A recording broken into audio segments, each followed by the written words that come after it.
Hello everyone, this is Dipanjali and I welcome you all on my YouTube channel Study Time India।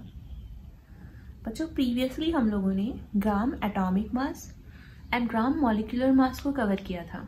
I hope समझ में आया होगा। कोई भी confusion हो आपको इस टॉपिक से रिलेटेड तो कमेंट बॉक्स में बताइएगा।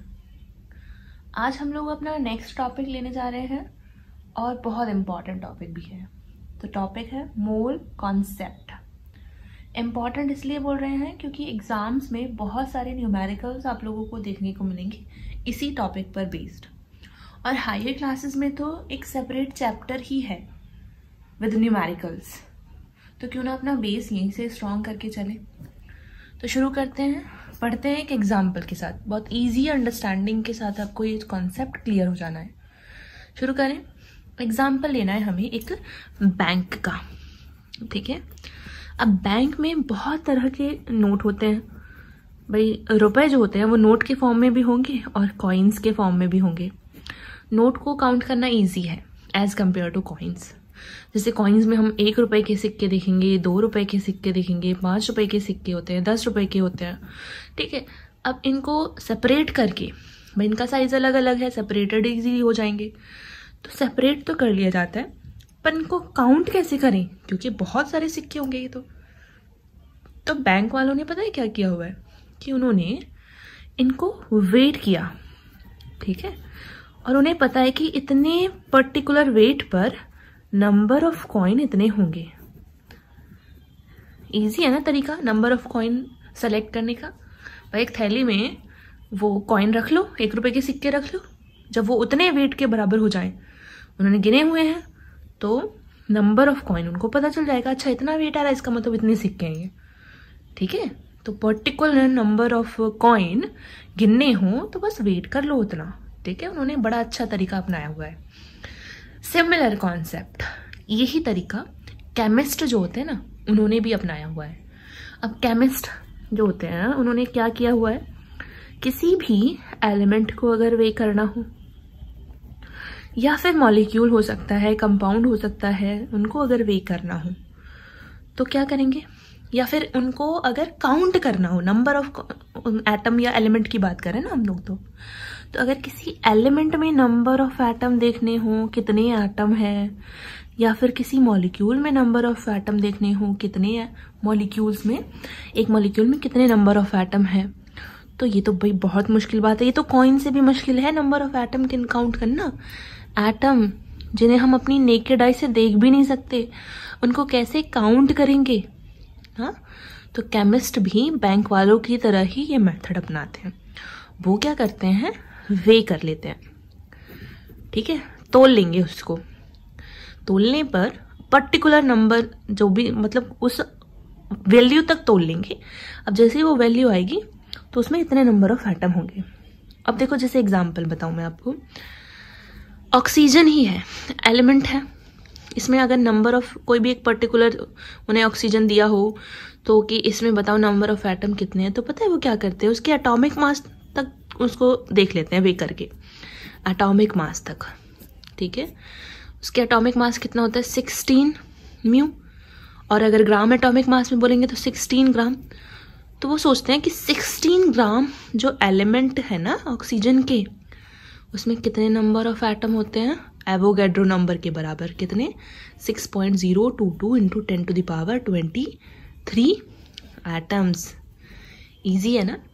किसी भी एलिमेंट को, कितने एलिमेंट हैं हमारे पीरियोडिक टेबल में, 118 एलिमेंट हैं। ये 118 एलिमेंट को उनके एटॉमिक मास तक तोलना है पहले, ठीक है। जैसे कार्बन का कितना होता है एटॉमिक मास 12, और नाइट्रोजन का कितना होता है 14, सल्फर का कितना होता है 32। तो इतने ग्राम एटॉमिक मास, ग्राम एटॉमिक मास, ग्राम एटॉमिक मास तक तोल लो। उनमें नंबर ऑफ एटम कितने होंगे, सभी में ही 0.622 10⁻23 एटम्स होंगे। इजी है, ठीक है। यानी सल्फर के 32 ग्राम में इतने एटम है, नाइट्रोजन के 32 ग्राम में इतने एटम है, कार्बन के 32 ग्राम में भी इतने ही एटम हैं। उनके एटॉमिक मास तक पहुंचा दो बस, और उस नंबर तक पहुंचने पर उनमें एटम का नंबर इस नंबर के बराबर होता है, जिसे हम एवोगैड्रो नंबर कहते हैं। ठीक है, एक इटालियन साइंटिस्ट थे एवोगैड्रो, इन्होंने ये दिया था, इन्हीं के ऑनर में इसको एवोगैड्रो नंबर कहा जाता है। ठीक है, तो बस कहाँ तक पहुंचाना है हमें, उसके एटॉमिक मास तक। किसी भी भाई हर एक एलिमेंट का एटॉमिक मास होता है अलग, बस वहां तक पहुंचा दो, is equals to number of atom पता चल जाएंगे 6.022 10⁻23 एटम्स। और एक नई बात, इसी को ही ना हम 1 मोल कंसीडर करते हैं। कार्बन का 1 मोल कब होगा, जब उसके 12 ग्राम में, 12 ग्राम कार्बन में हम इतने एटम पता कर देना। 12 ग्राम पहले कार्बन गिन लेते हैं, 12 ग्राम कार्बन मेजर कर लेते हैं, उसमें एटम कितने होंगे 6.022 10⁻23। वो किसके बराबर होगा, 1 मोल के बराबर होगा। ये है मोल। ऐसे ही नाइट्रोजन में हमने देख लिया 14 ग्राम नाइट्रोजन में इतने एटम है जो किसके बराबर है, 1 मोल के बराबर है।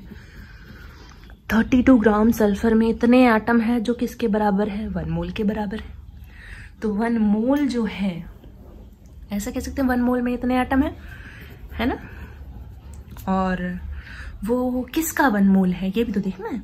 कार्बन का कहेंगे तो ग्राम कितना हो जाएगा, 12 ग्राम। हाइड्रोजन का कहेंगे तो 1 ग्राम हो जाएगा, 1 ही होता है इसका। ठीक है, बहुत बहुत ज़्यादा सिंपल कॉन्सेप्ट है। तो ये होता है 1 मोल, किसके केस में, एटम्स के या एलिमेंट के में। ऐसा ही मॉलिक्यूल के केस में भी होता है। भाई मॉलिक्यूल जैसे मान लो वाटर है, मॉलिक्यूल है, एटॉमिक मास बताओ, क्योंकि वहीं तक ही तो हमें तोलना है। तो 2 × 1 हाइड्रोजन का प्लस ऑक्सीजन का 16, तो 18 ग्राम हो जाता है। ये ग्राम मॉलिक्यूलर मास है। प्रीवियसली ये जो ग्राम ग्राम लिख रखा है ये ग्राम एटॉमिक मास है। ठीक है, एलिमेंट के लिए मॉलिक्यूलर मास।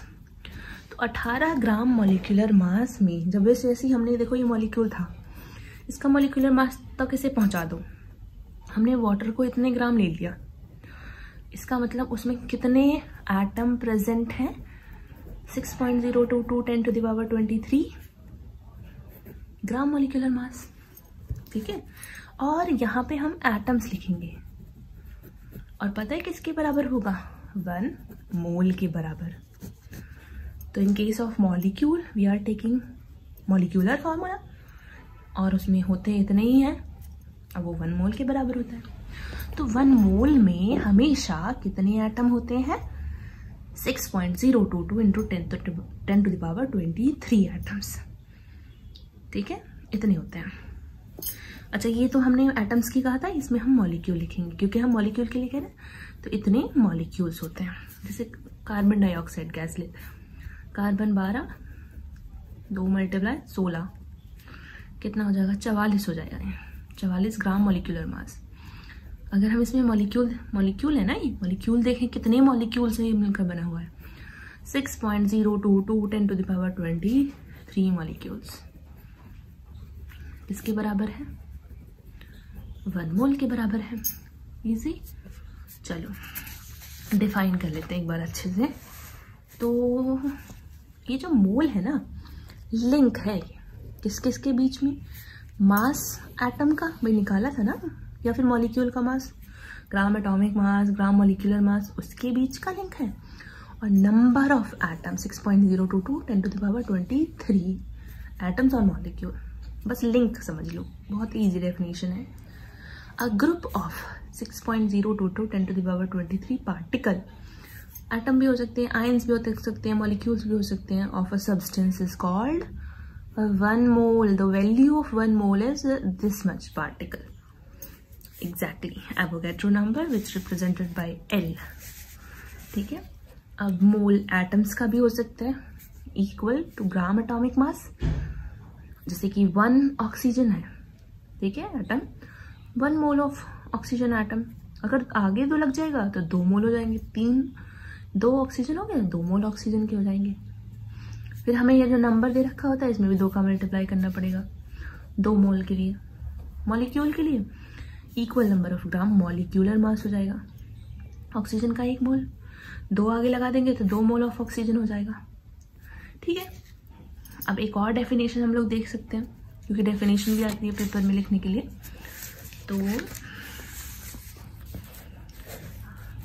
तो 1 mole of a substance is that amount of substance which contain same number of particle, कुछ भी हो सकते हैं, एटम, मॉलिक्यूल और ion, as there are carbon atom in 12 gram of carbon 12 element. देखो प्रीवियसली हम लोग डिस्कस कर चुके हैं कि किसी भी एटम को अगर हमें तोलना हो ना उसका मास, भाई ये मास कैसे आए?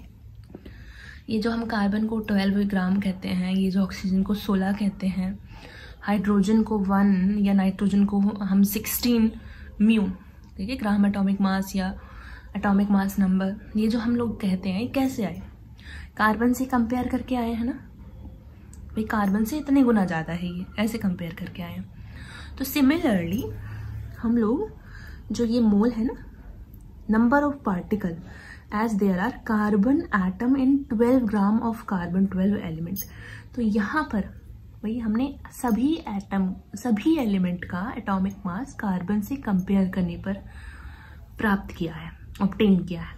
ठीक है, सिमिलरली जो कार्बन एटम होता है ना, carbon atoms 12 gram carbon atom में कितने नंबर ऑफ पार्टिकल हैं यानी एटम है, उसी को हम 1 मोल कहते हैं। अरे वही तो बोल रहे हैं, वो जो लिखा था कि 12 ग्राम, ये क्या है, कार्बन का एटॉमिक मास यूनिट है, में जितने नंबर ऑफ पार्टिकल हैं, पार्टिकल क्या, हम तो एटम कहेंगे, ठीक है, उसी को ही हम 1 मोल कहते हैं।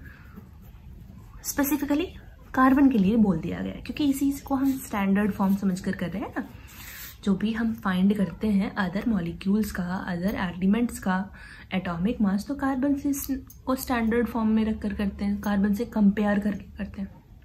कोई बांट तो है नहीं, है ना, जैसे तोल ले तो कार्बन को एक जगह रखा, दूसरे को कंपेयर कर रहे हैं, तो बस उसी के लिए ही स्पेसिफिक डेफिनेशन दे दी गई है।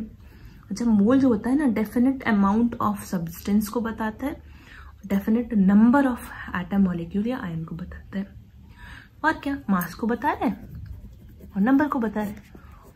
तो ये तो था मोल कॉन्सेप्ट के बारे में। I think I have make it very much clear. अगर कोई भी कंफ्यूजन हो अभी भी तो कमेंट बॉक्स में बताइएगा, फिर हम लोग सॉल्व करेंगे कुछ न्यूमेरिकल, ठीक है, नेक्स्ट वीडियो में। और अगर आप लोगों को समझ में आ गया टॉपिक तो अपने दोस्तों के साथ शेयर कीजिएगा, लाइक सब्सक्राइब शेयर ज़रूर कीजिएगा।